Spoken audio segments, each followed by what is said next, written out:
David Welling was the principal of Alma Heights, and during my time there. And I got to know him the best because he kept pulling me out of class for different things. I remember one of the first times that he pulled me out of class, he kind of talked to me about some trouble I was having with the other kids. And I'll remember part of the conversation was that I felt very proud of my Salvadoran heritage. And I said, I make a big deal about that. So I really don't like it when the kids, which by the way, overwhelmingly white, if that isn't clear already. This was a very expensive school.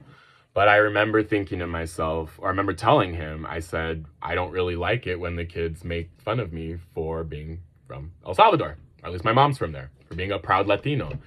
And you know what this guy said? Like, I chuckle at it now, because it's like, oh, I'm a colonizer. Like, hey, we're on the same level. White, this guy's white. White. Like, descended from the high mountains of Caucasus, right? And he's like, oh, I think that's very cool they're from El Salvador. I'm from South Africa. Blah, blah, blah, blah, blah, blah, blah, blah, blah. So that was kind of one of the themes in our conversations, is that he would flex that he knew all of this African knowledge because his parents were apartheid settlers in South Africa, okay?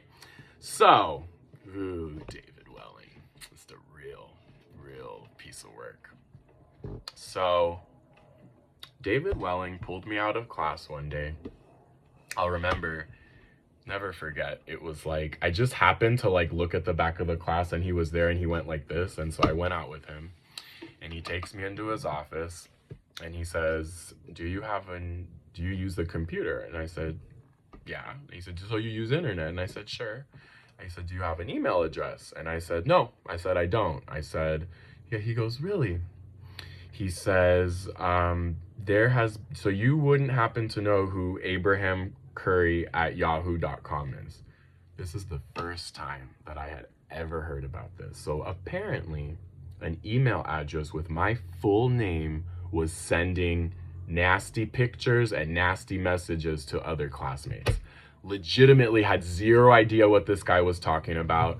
In my head, I think I did say this again, it's been a few years, but I was like, we have one computer. This was way before the days of iPhones, way before the days of smartphones.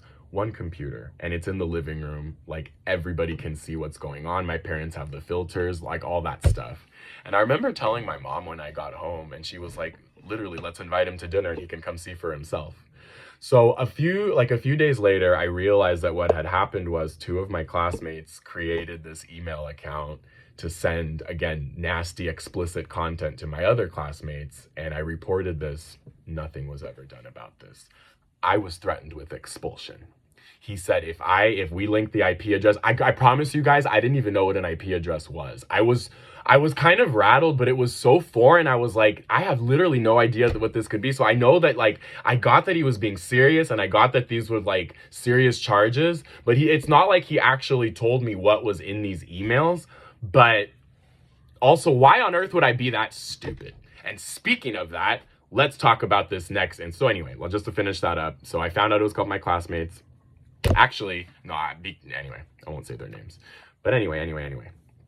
So one day, my grandmother comes to pick me up, my grandma.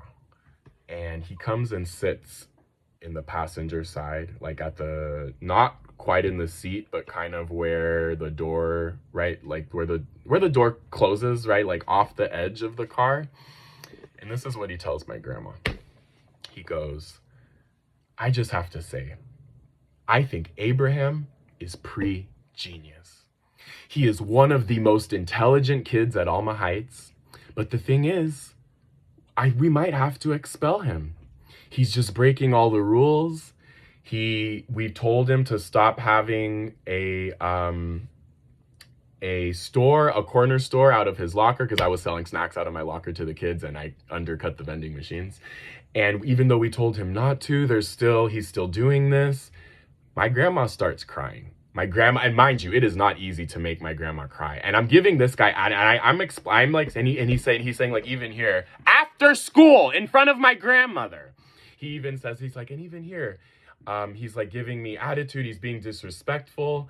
And I'm like, I'm not gonna sit here and let you badmouth me to my grandmother. And she starts literally crying and then not defend myself. That's not gonna happen. Not a chance in hell of that.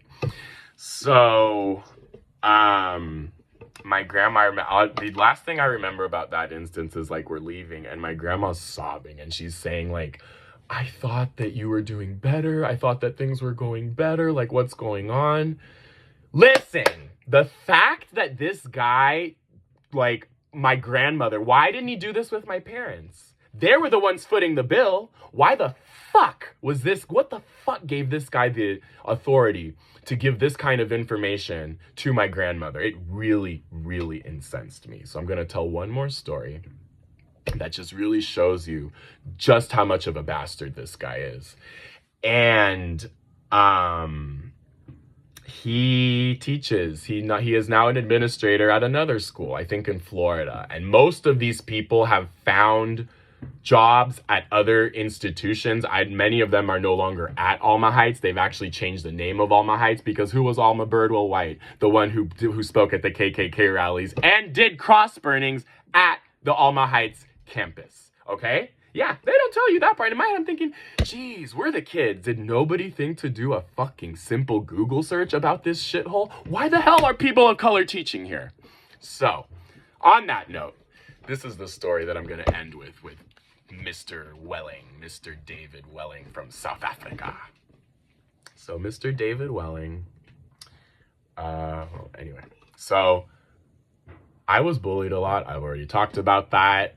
And I was very hated. And I do have a lot of reason to, it was called Fagraham, Gabraham, Faggot, all those names, right? Years before I even knew I was queer. So, a